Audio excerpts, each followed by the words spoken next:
ربنا تقبل منا إنك أنت السميع العليم.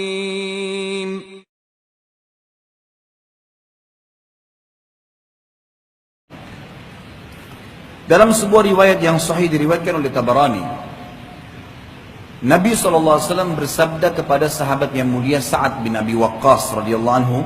Sa'ad bin Abi Waqqas adalah salah satu sahabat yang dijamin masuk surga. 10 orang yang dijamin masuk surga. Apa kata Nabi SAW? Ya Sa'ad, atib mat'amak takun mustajabat da'wah.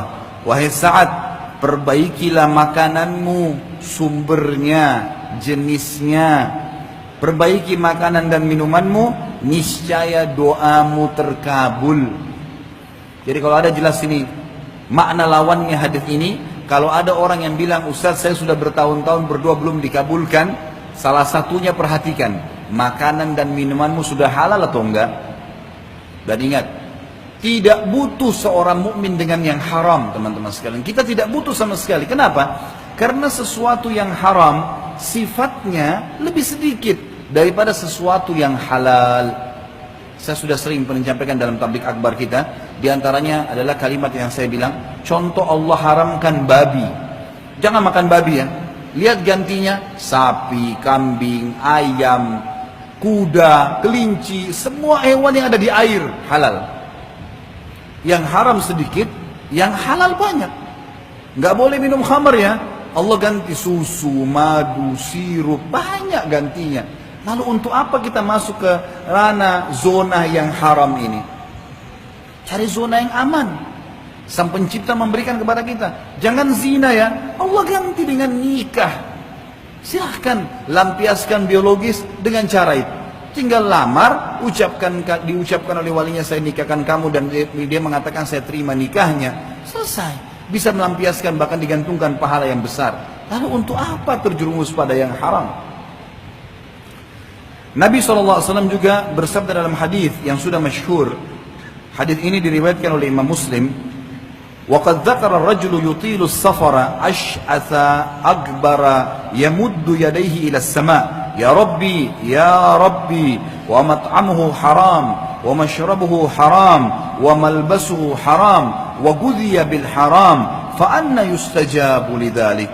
Sungguh beliau telah menyebutkan, Nabi SAW, orang yang menempuh perjalanan panjang dalam keadaan rambutnya kusut, tubuhnya berdebu.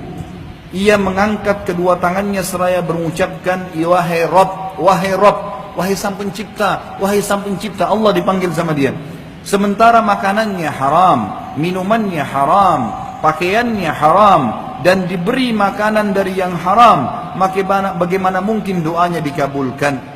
Kata para ulama hadis, yang dimaksud dengan hadis ini adalah orang sengaja makan haram atau mendapatkan makanan haram yang dia tahu sumber haram itu, tapi tetap dia makan. Walaupun orang miskin, teman-teman sekalian, orang fakir, nggak punya apa-apa, jangan makan kecuali yang halal. Sebagian ulama salaf, mereka sampai mengikat perut mereka dengan batu pada saat lapar kalau tidak dapat sumber halal. Nggak makan hari itu, nggak usah makan.